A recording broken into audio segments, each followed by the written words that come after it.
Olá, amigos, bem-vindos para mais um encontro do SEAC no Lar, oportunidade semanal de nos encontrarmos para estudar e refletir sobre o Evangelho de Jesus.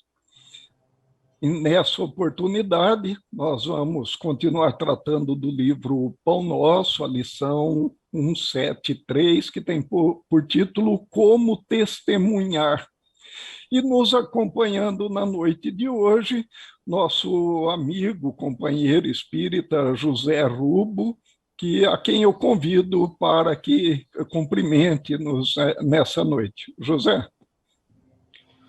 Bem, boa noite, Maurício, boa noite a todos os amigos que nos acompanham, que estão nos vendo, nos ouvindo pelas redes sociais, pelos canais do SEAC. Aproveito a oportunidade para desejar a todos, nesse início de ano 2022, que todos tenham, né, um bom ano, que todos renovem as suas esperanças, renovem suas energias, renovem a sua disposição para a mudança. Afinal de contas, é sobre isso que nós falamos aqui semanalmente, em todos os nossos encontros, né, sobre essa mudança que nós nos propomos a fazer. Então, que essa passagem de ano, essa renovação de votos, seja realmente um momento em que nós consigamos, né, exercitar essa mudança no nosso coração. Obrigado, José. É sempre uma grande alegria nos encontrarmos aqui, também a sua mensagem, né, de um bom ano para todos. É sempre muito bom lembrar. E é sempre interessante, né, os encontros do estudo do Evangelho, do SEAC no Lar, mas hoje especialmente o primeiro do ano, né? Então muito bem lembrado, nossos estudos com o qual buscamos a transformação, a nossa mudança íntima, né? E dessa maneira, então, nós mesmos podemos construir aquele ano melhor, aquele ano de felicidades que normalmente nós desejamos. Então, o Evangelho nos ensina como construir, né, esse ano que nós tanto desejamos a todos e, por que não, para nós mesmos, né? Bem, como sempre fazemos, antes de começar o estudo propriamente dito, nós fazemos um pequeno comentário para aqueles que, porventura, estejam pela primeira vez nos acompanhando nesse estudo, sobre um método ou uma regrinha básica, o que nós podemos dizer, não seria uma regra, mas algumas orientações que disciplinam o estudo do Evangelho no Lar, né? E nós costumamos seguir as orientações da Federação Espírita, que sugere que iniciemos o estudo propriamente dito com uma prece, né? Que depois dessa prece de abertura façamos a leitura de um trecho previamente selecionado do Evangelho segundo o Espiritismo, ou no nosso caso, aqui em particular, do livro Pão Nosso, que nós já estamos estudando há algum tempo, né, alguns anos, na verdade. Depois da escolha desse trecho, a sua leitura é evidente, e a partir disso, comentários e reflexões por parte daqueles que estão participando desse momento, né? E uma vez havendo as discussões, as reflexões, a prece de encerramento.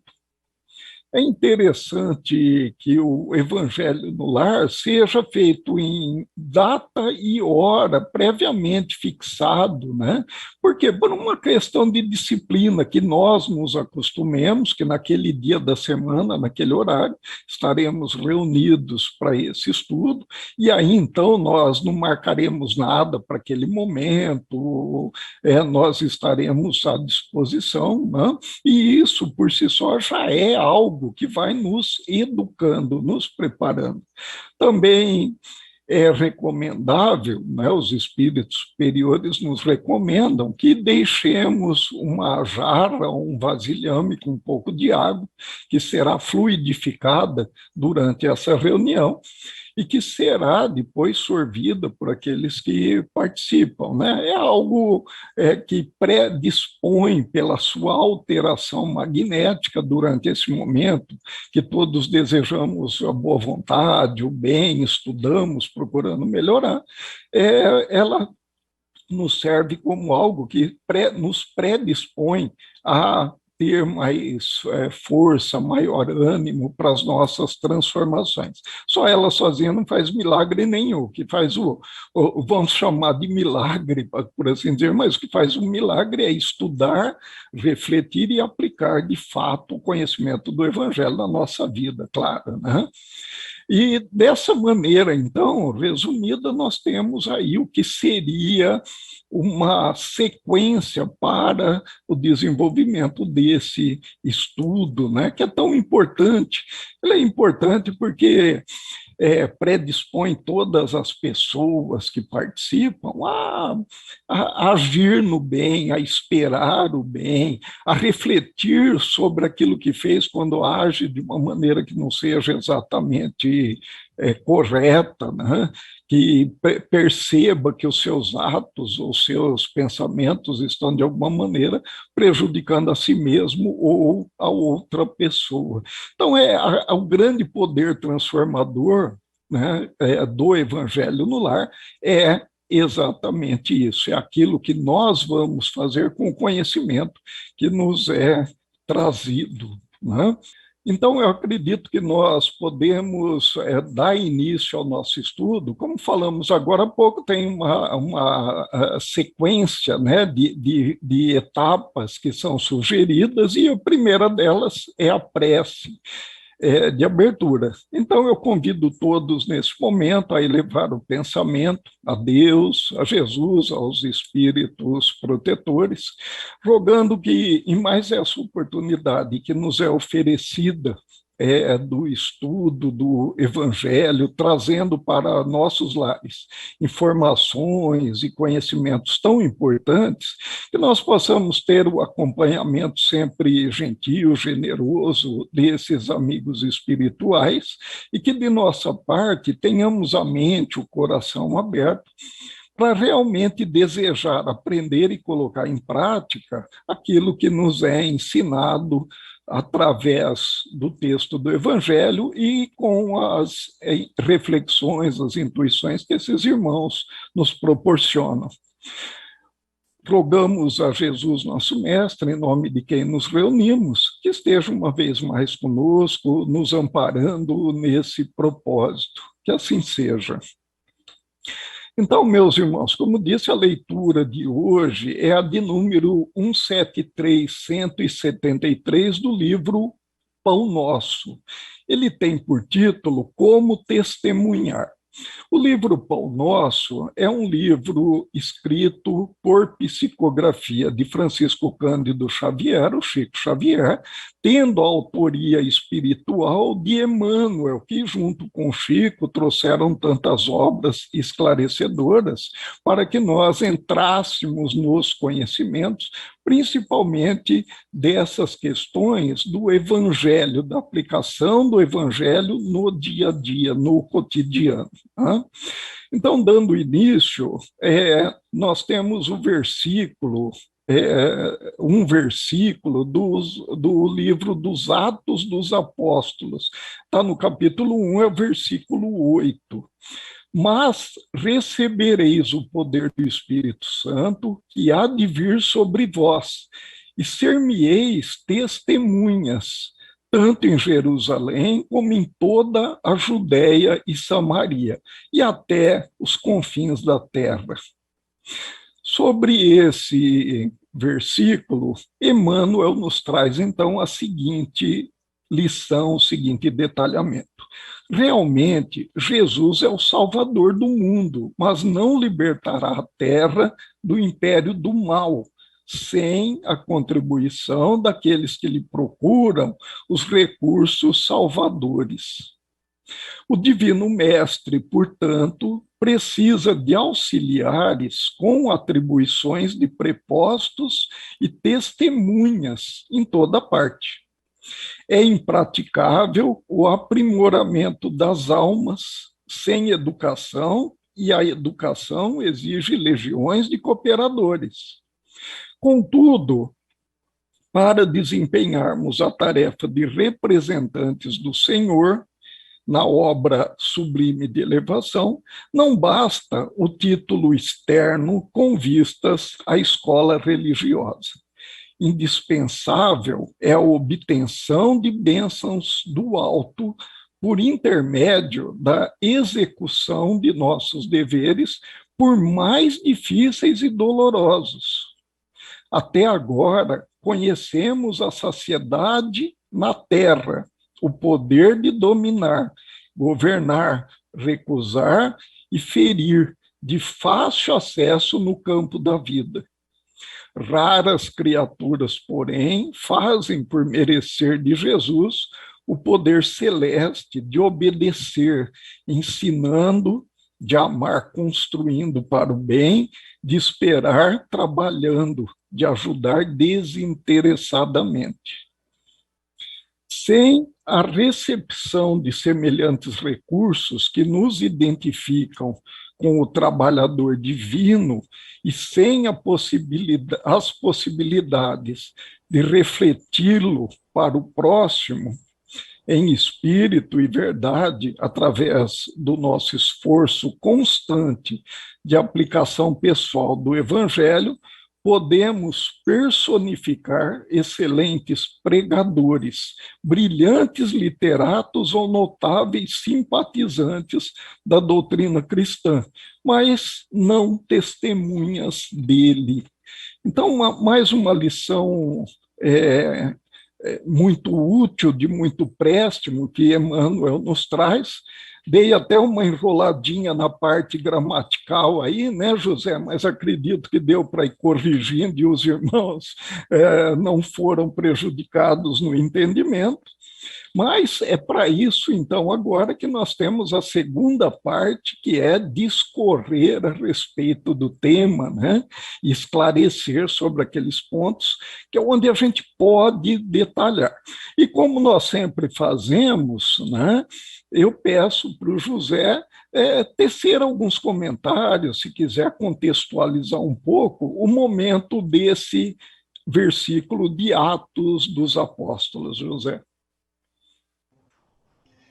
Ok, Maurício, muito bem.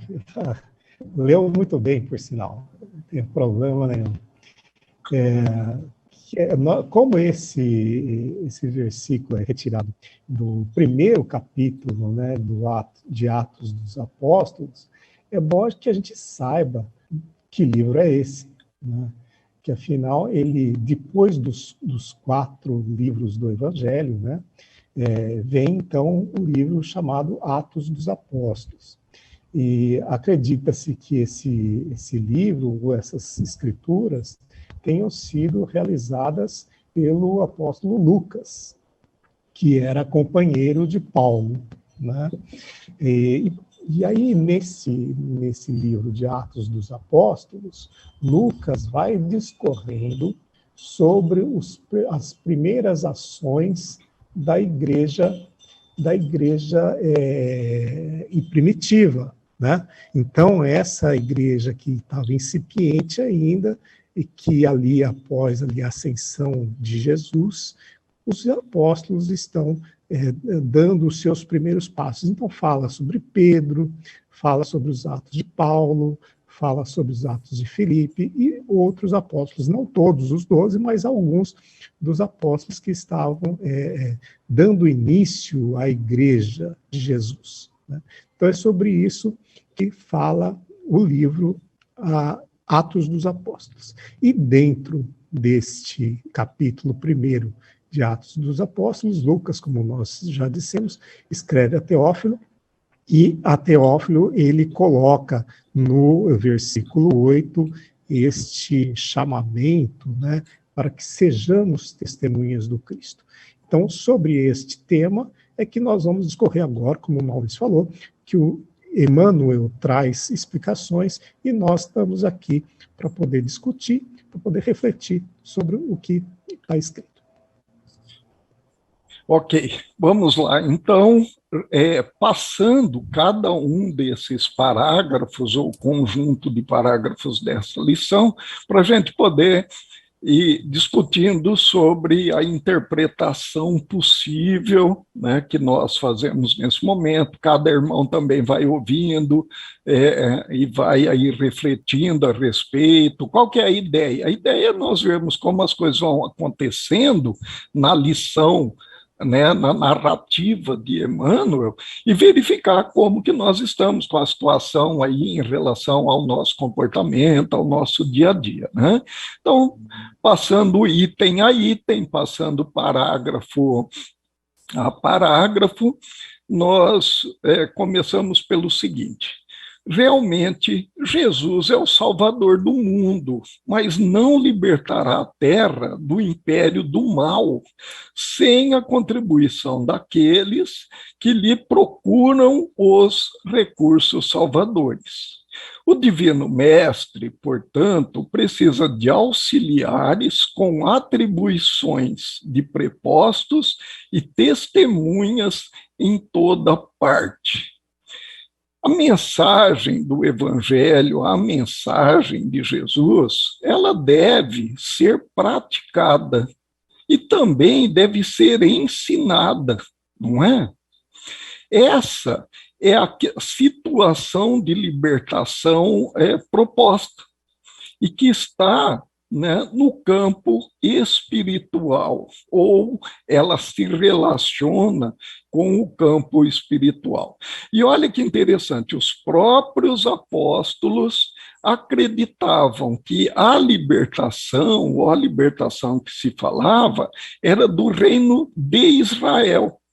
Era uma libertação que seria material, mostrando que mesmo aqueles que estiveram junto com Jesus, mostrando que aqueles, né, que de uma maneira conviveram diretamente com o Mestre, também não tinham a real noção daquilo que se falava, e foram adentrando no conhecimento pouco a pouco.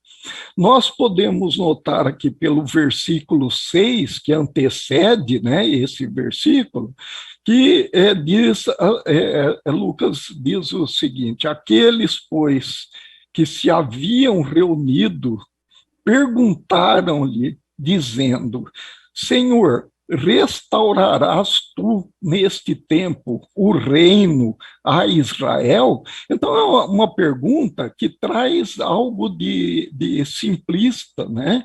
Algo, inclusive, que acreditando, conhecendo depois toda a obra que esses homens fizeram, nós podemos falar, poxa vida, né? Será que eles não entenderam a questão? E sim, eles tinham a dificuldade de entender. Hoje, quanto nós não temos dificuldade de entender as coisas, e já passado tanto tempo, né? Por isso a importância desse estudo semanal e das reflexões. O que nós esperamos em termos de libertação? Esses dias, a questão da semana passada, nós tivemos a comemoração do Natal. Né? E aí o Natal acabou se tornando, para muitos, uma festa onde se reúne, come-se, bebe-se bastante, trocam presentes, né? Diante das dificuldades, inclusive, até hoje trocam-se menos presentes, ou trocam-se presentes mais econômicos, mas acaba se transformando nessa questão.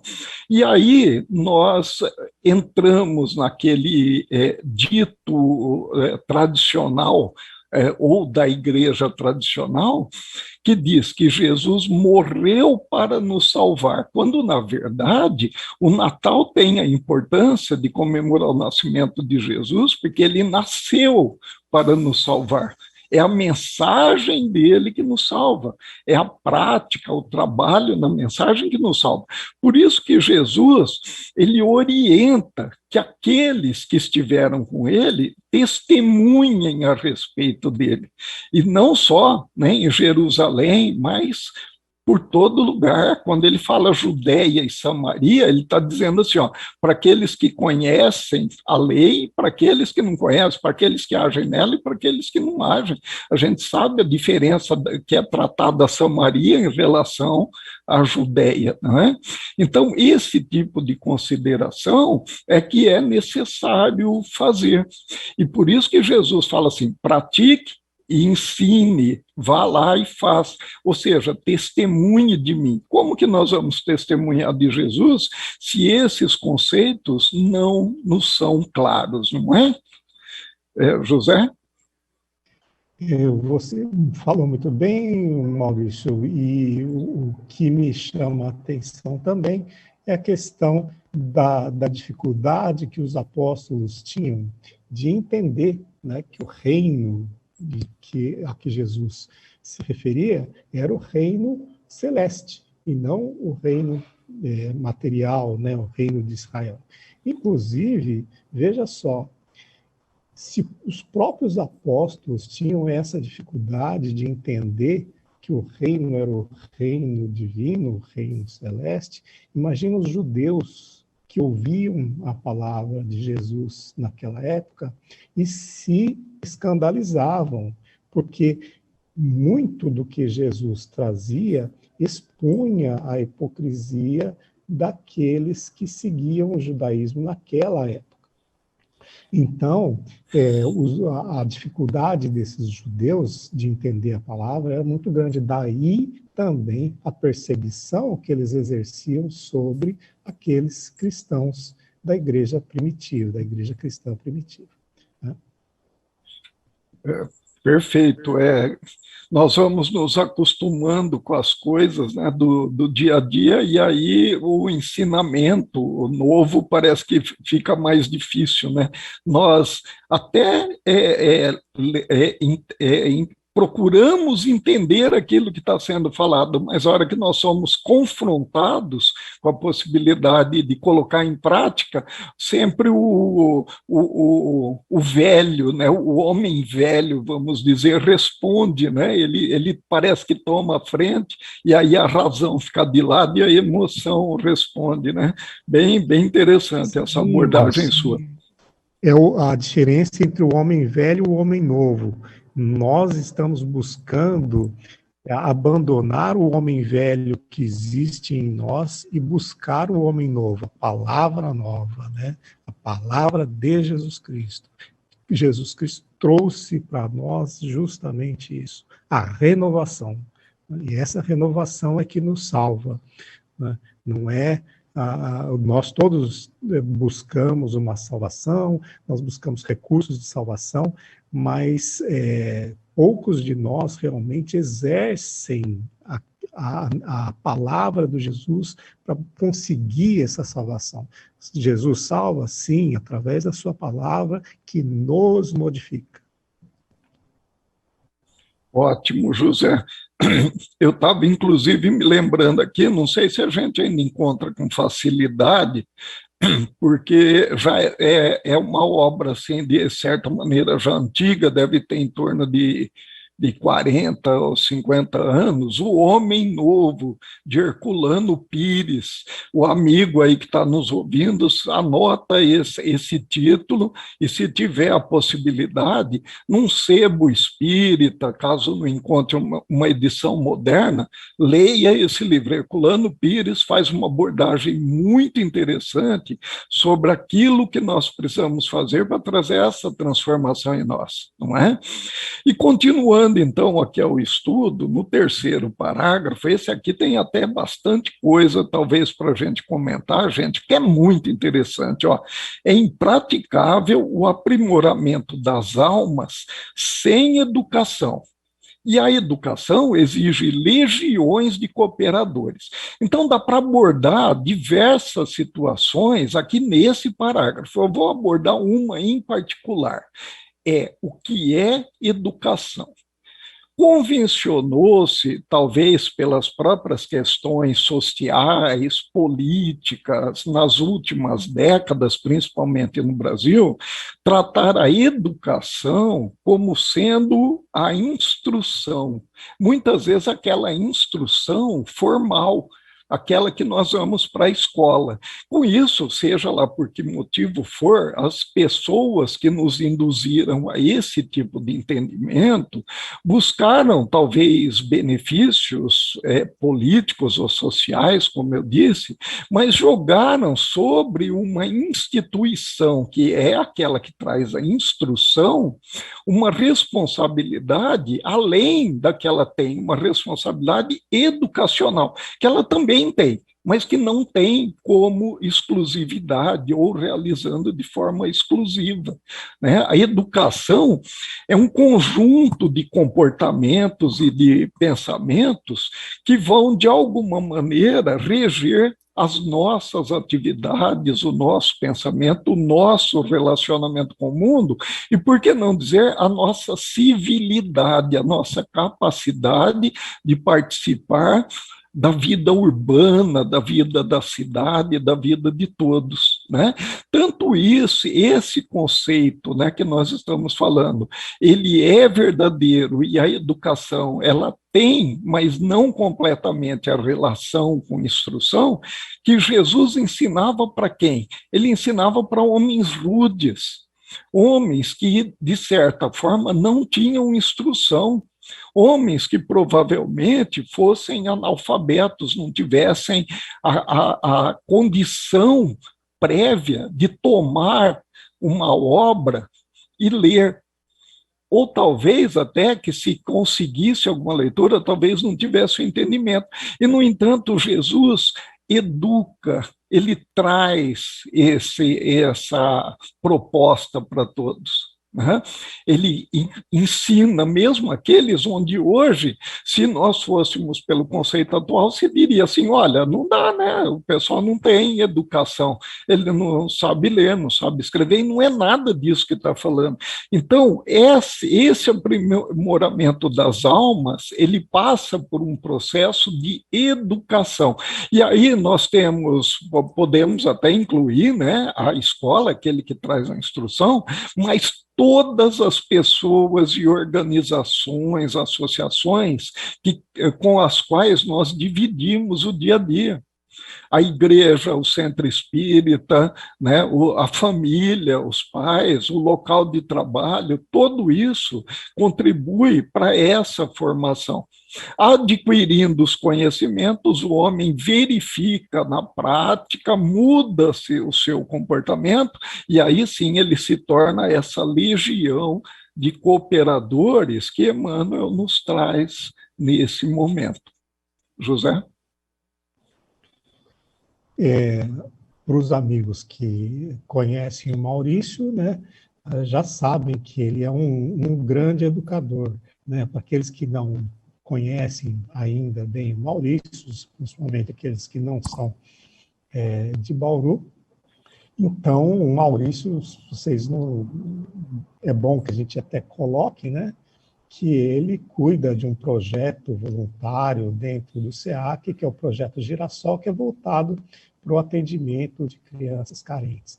Então, quando ele fala da educação, realmente ele fala com bastante autoridade. E o que nós também chamamos a atenção é para o fato de que, para se conseguir essa educação, é necessário várias pessoas, né? Aqui Emmanuel coloca legiões de cooperadores, porque é uma multiplicação, uma replicação de um ensinamento, de uma instrução, de uma palavra, de um comportamento. Então, se nós não temos várias pessoas que se dedicam dessa forma a passar esta palavra adiante, tá? É porque, primeiro, ou a palavra não é boa, ou segundo, ela não convenceu a ninguém. E Jesus convenceu a muitos com a sua palavra. E nós somos esses replicadores. Então, todos nós participamos desse processo de educação. Educamos a nós mesmos e educamos aqueles com quem compartilhamos estas palavras. E quantos não, José, ao longo da história da humanidade, mesmo nas épocas mais sombrias, que nós podemos relacionar até os séculos da Idade Média, e o Pai, Deus, nunca nos desamparou, né? Sempre alguém, sempre, alguns até hoje caracterizados como santos pela Igreja Católica, mas que trouxeram esse reforço da mensagem do Evangelho, do reforço da mensagem de Jesus, né, como Tomás de Aquino, Francisco de Assis, dentre tantos outros, não? Continuando, José, o quarto parágrafo, né, dessa lição 173 do livro Pão Nosso. Contudo, para desempenharmos a tarefa de representantes do Senhor na obra sublime de elevação, não basta o título externo com vistas à escola religiosa. Indispensável é a obtenção de bênçãos do alto, por intermédio da execução de nossos deveres, por mais difíceis e dolorosos, não? Quem compreende os seus deveres, né? Nós compreendemos os nossos deveres, então sempre uma reflexão, claro, uma reflexão sincera, né? Daquilo que, de fato, é a nossa obrigação, o nosso dever, aquilo que se espera de nós.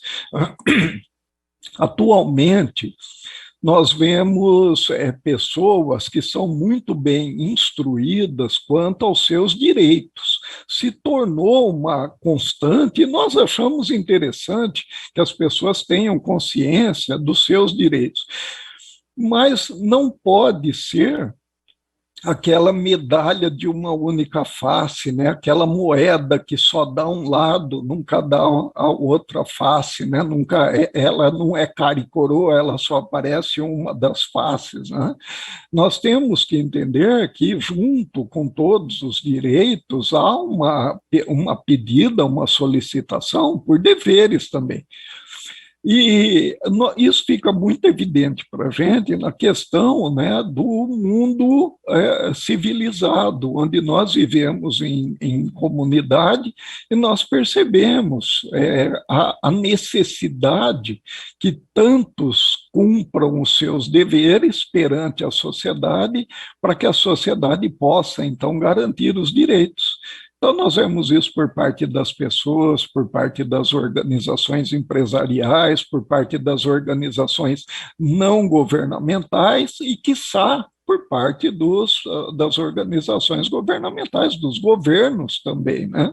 Que todos possam, então, fazer esse entendimento. Mas o Evangelho, ele também nos trata dessa situação. Nós temos nossos direitos. No entanto, nós temos deveres que devem ser cumpridos, né? E é necessário que nós coloquemos em prática. O que acontece, né? Como até Emmanuel trabalha aqui, ó, por mais difíceis e dolorosos, em algumas situações, a vida parece que nos cobra mais, a própria situação do convívio social, algumas vezes a situação econômica, né? Uma situação familiar, ela nos coloca numa posição de dúvida, e nós achamos que somos mais merecedores de cobrar os nossos direitos do que manter a execução dos nossos deveres. Em algumas situações, e eu tenho certeza que cada um, se puxar pela memória, vai acabar também lembrando de um fato onde a pessoa que se manteve firme, se manteve correta, cumpriu os seus deveres, né, colocou em prática a execução dos seus deveres, foi chamada por um ou por muitos de bobo. Olha, né, poxa, você está bancando bobo aí, ninguém faz isso, só você que faz. Né? Uma coisa muito interessante, né? Hoje, nas grandes cidades, ou cidades de porte médio, nós temos o estacionamento tipo rotativo, e que para que se garanta vaga para todos, eu sei que há controvérsias nisso, mas eu vou colocar aqui da maneira que nós entendemos, para que haja uma rotatividade e haja vaga garantida para todos, é cobrado uma taxa. Né? E aí tem pessoas que muitas vezes burlam, não colocam. Eu me lembro há algumas décadas aqui na cidade de Bauru, o José acho que não era dessa, não morava aqui na cidade na época, talvez, não sei, José, onde tinha um parquímetro, né? Nos Estados Unidos nós encontramos muito ainda, aqui no Brasil, Bauru fez essa experiência. E olha só, qual que era a finalidade? Garantir a disponibilidade de vaga, é claro que se cobrava ali uma pequena taxa, né? Mas as pessoas punham tampinha de garrafa, clipes, moedas antigas, o que menos a pessoa colocava era dinheiro, né? Era interessante quando o jornal local fazia uma reportagem e nós víamos ali a quantidade de barbaridades que tinha dentro do parquímetro. Essa é uma simples situação, né? Uma simples situação. Para ter o direito à vaga, tem o dever de fazer o pagamento. Eu burlo aquilo que é o dever e fico só com o direito, os outros bobos que paguem. E aí, se você chega depois de um tempo e põe a moeda, quem está vendo fala, oh, você é bobo, dá um tapa no parquímetro que ele registra, não precisa nem pôr nada aí, não é? E isso, quantas outras coisas, o carrinho do supermercado que eu largo na vaga do lado ali, sem levar para o lugar, aí o companheiro que chega correndo, quer estacionar, fazer compra e ir embora, ele não consegue estacionar, ainda de estacionamento, estacionar na vaga para deficiente ou para idoso, né? Então, a gente precisa ter essa noção bem clara. Existem direitos e deveres, e eu tenho direitos, desde que eu cumpra meus deveres, não é? Me alonguei um pouco, José. Sim, se alongou, mas se alongou sobre coisas importantes, né? Vamos dizer, a educação é tudo isso, né? A educação também é errar e reconhecer o erro, né? A partir do reconhecimento do erro, fazer as mudanças necessárias e assim ter as consequências benéficas da mudança. Então, eu lembro do parquímetro, por sinal, né? O parquímetro teve em Bauru, né? Era uma coisa que chamava atenção, né? As pessoas não sabiam nem o que era um parquímetro na época. E aos poucos foram entendendo. Hoje ainda existem todos esses problemas que o Maurício relatou, a gente ainda vê muitos dos nossos irmãos, e mesmo nós mesmos, algumas vezes, cometemos equívocos, erros na nossa conduta, né? E a gente precisa ter a noção do que é certo, do que é errado, e termos o reconhecimento de estar errando e podendo mudar, né? E isso também é educação. Ok, vamos lá, continuando. Então, no parágrafo seguinte aqui, dois parágrafos que nós podemos trabalhar juntos também. Até agora conhecemos a saciedade na terra, o poder de dominar, governar, recusar e ferir de fácil acesso no campo da vida. Raras criaturas, porém, fazem por merecer de Jesus o poder celeste de obedecer, ensinando, de amar, construindo para o bem, de esperar, trabalhando, de ajudar desinteressadamente, né? Olha só, a chamada aqui, desinteressadamente. Normalmente, a gente escuta as pessoas falando e eu compactuo da ideia. Nada se faz sem que haja um interesse. Tudo que nós vamos fazer tem um interesse. A questão é, qual é o tipo do interesse que nós temos? Qual é a situação? que nos leva a realizar alguma coisa, né? Há interesses que nos movem que são interesses egoístas, ou interesses, né, que podemos caracterizar, adjetivar de egoísticos. É aquilo que nós fazemos, mas, de certa maneira, vai trazer um benefício pessoal, vai trazer algo que particularmente nos agrada. E isso a grande maioria de nós, uma hora ou outra, num momento ou outro, acaba fazendo. A gente acaba se entregando a essas situações, seja por a simples vaidade, muitas vezes, de conseguir uma projeção, de se colocar numa situação onde as pessoas nos olhem e de alguma maneira, nos admirem, isso já é algum interesse, né, particular e de característica egoísta. Quando ele tem ainda os objetivos de conseguir o poder da dominação, né, ferir as outras pessoas, ele é muito mais ainda prejudicial, né, porque através daquilo que a gente consegue, que fizemos particularmente tendo esse interesse, nós vamos prejudicar alguém. Nós podemos comparar com o interesse das boas realizações. Com certeza, Jesus, ao se colocar na vontade do Pai de trazer a sua mensagem evangélica, ele também tinha interesse. Qual o interesse? Interesse de acelerar a evolução dessas criaturas que, pela sua própria condição de inferioridade, sofrem, né? E nós vemos dentre as pessoas, isso não é uma característica, Jesus era exclusivamente assim, vamos dizer, totalmente assim, mas nós encontramos pessoas que têm essa capacidade de ir desinteressadamente, como nós falamos. Na verdade, não, ele tem o interesse de auxiliar o maior número possível.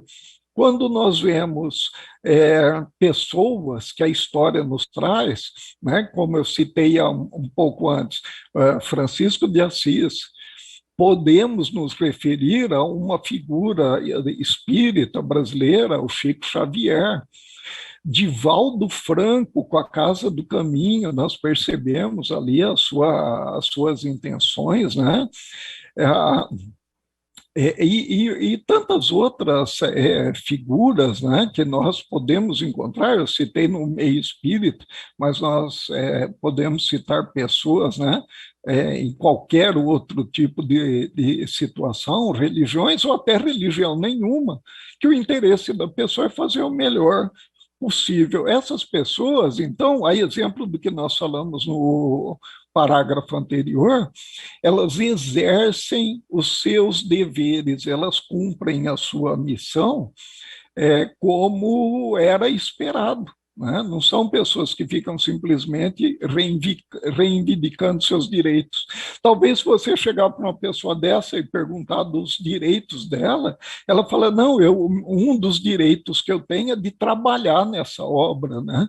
Então, ela tem uma visão diferente, muitas vezes, daquilo que nós encontramos em nós mesmos ou no cidadão comum.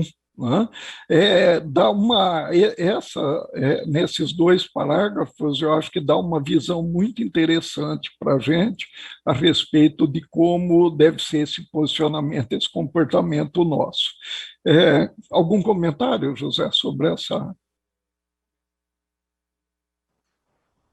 O interesse, completando, Maurício, existem interesses escusos, existem interesses nobres. Não é errado ter interesses naquilo que se faz, né?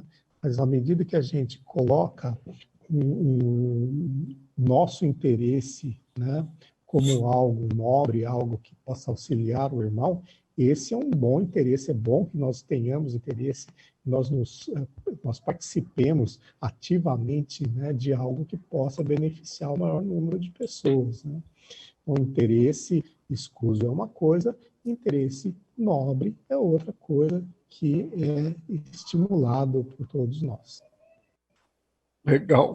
Bom, encerrando, então, nós temos aqui, partimos para o último dos parágrafos, né, dessa lição, onde Emmanuel nos traz o seguinte texto: sem a recepção de semelhantes recursos que nos identificam com o trabalhador divino e sem as possibilidades de refleti-lo para o próximo em espírito e verdade, através do nosso esforço constante de aplicação pessoal do Evangelho, podemos personificar excelentes pregadores, brilhantes literatos ou notáveis simpatizantes da doutrina cristã, mas não testemunhas dele, né? O que é a testemunha? A testemunha é aquele que viu e pode falar sobre, ele pode relatar, ele pode dar detalhes, né? A testemunha é aquele que presenciou. Então, é necessário que ele tenha visto o ocorrido, que ele tenha participado, que ele tenha entendido, e aí sim ele vai lá e fala a respeito.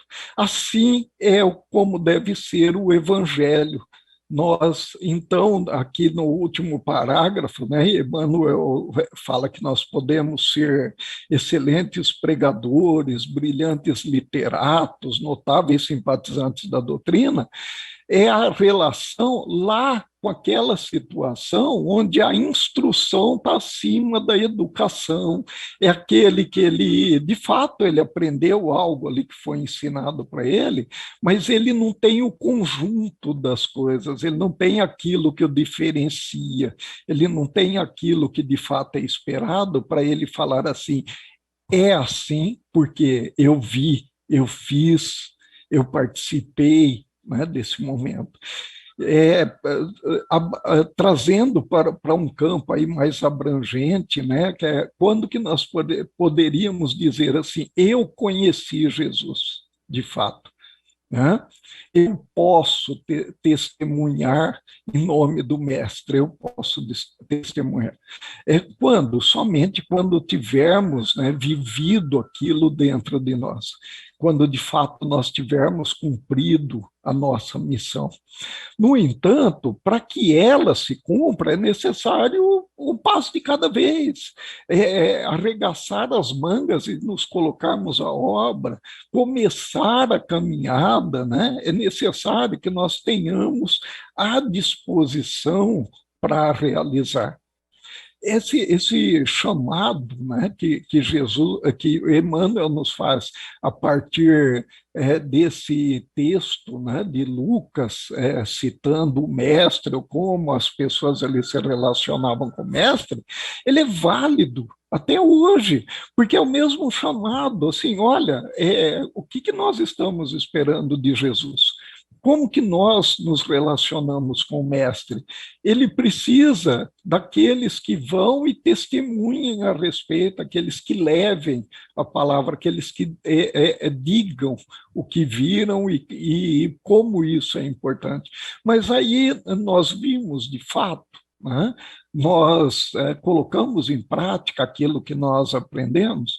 Por isso, José, lá no início eu falei assim, olha, essa lição é muito boa para a gente começar o ano, né?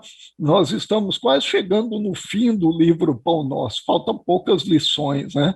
Mas essa não podia, talvez, ter casado de uma maneira mais perfeita para a gente colocar em prática aquilo que ainda dá tempo, né? E que dá muito tempo, por sinal. Você fez uma conexão muito boa também entre essa questão da instrução, do testemunho, da instrução e da educação, né? Porque aí sim a gente conecta, né? Eu tenho testemunho, tá? Eu consigo passar essa instrução, sim, eu consigo educar, eu preciso educar, então eu preciso ter a minha experiência, o meu testemunho. Eu preciso ser uma testemunha ocular. Os apóstolos foram testemunhas oculares da vida do Cristo. Eu não tenho essa possibilidade de ser uma testemunha ocular, mas eu tenho a possibilidade de ser uma testemunha do efeito das palavras de Jesus Cristo na minha vida. Eu tenho condições de vivenciar aquilo que ele nos ensinou. Eu tenho condições de experimentar as emoções resultantes daquilo que ele nos ensinou. Então, eu, através destas experiências, através das provas pelas quais nós passamos, através dos problemas que nós vamos sendo chamados a resolver durante a nossa existência, eu passo a vivenciar. E em vivenciando, eu passo a ser um testemunho, ou eu ser uma testemunha da palavra de Jesus Cristo, né? E aí sim, ótimo, Maurício, vamos ser testemunhas de Jesus Cristo. Vamos aproveitar, né, o início do ano, aproveitar que todos nós temos essa disposição, que é natural, todo início do ano a gente se sente mais aberto, mais feliz, mais esperançoso, né? E vamos aceitar as nossas experiências de vida, para que essas experiências façam com que nós tenhamos o crescimento. Tendo o crescimento, nós temos condições de auxiliar os outros.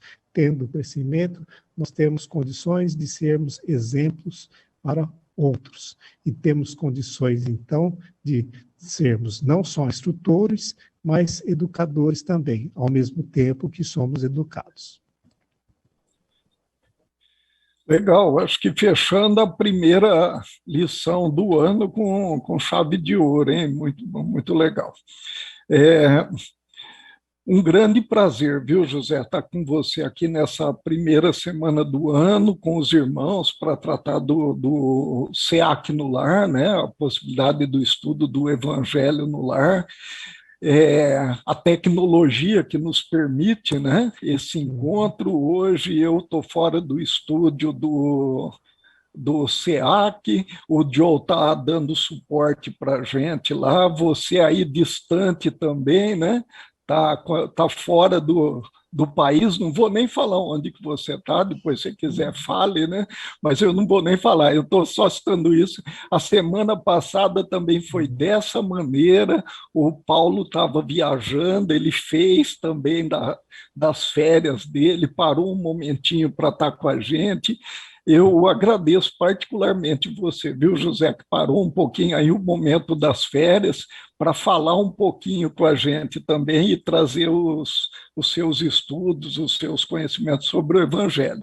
Eu vou agradecer a todos, já vou me despedindo, desejando um feliz 2022 para todos, e te passo a palavra, José, para suas considerações finais, e, por favor, faça a prece para nós também. Sim, obrigado, Maurício. O prazer de estar aqui com você também é meu, né? Com o Joe, que vai sempre nos dando suporte, né? E também com todos os amigos que estão aí nos acompanhando sempre, todas as semanas. Todas as semanas o pessoal faz a conexão com o SEAC no lar, né? Então, é muito bom participar desse momento, que é um momento da família também, né? E eu estou aqui um pouquinho longe, né? O Maurício falou para eu dizer onde eu estou, mas eu não vou dizer não, sabe? Só porque, senão eu vou ter que aparecer com umas orelhinhas do Mickey aqui, não vai ficar bem, entendeu? Então, mas além do Mickey, tem uns crocodilos aqui pelo meu lado, aqui, mas a gente vai chutando eles, tudo bem. Enfim, nós vamos, né, com esse clima de alegria, de festa, né, de esperança, principalmente, né, esperança, novo ano, o início de outro ciclo, né, renovação, essa disposição de mudança.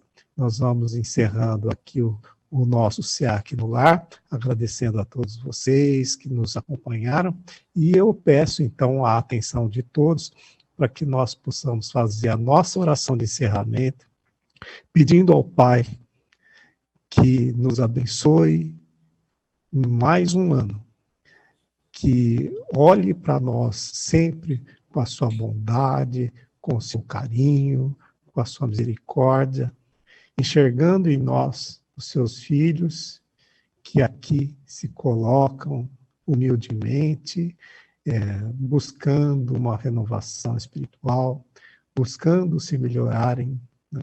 Buscando cumprir aquilo que o Senhor nos propôs nesta existência. Que nessa tarefa que nós desempenhamos aqui, nesta existência nossa, nós sejamos sempre auxiliados pela luz da palavra de Jesus Cristo, esse amigo, companheiro, nosso irmão maior, aquele que realmente nos trouxe o exemplo de vida, o exemplo a ser seguido. Que esse exemplo seja renovado, que o nascimento dele nos estimule a enxergar a importância da paz, da bondade, do amor ao próximo, e que todo este ano nós possamos estar juntos, conversando, trabalhando, sendo testemunhas da palavra de Jesus Cristo em todos os momentos da nossa vida. Que o Senhor nos abençoe e que tenhamos um excelente ano. Que assim seja.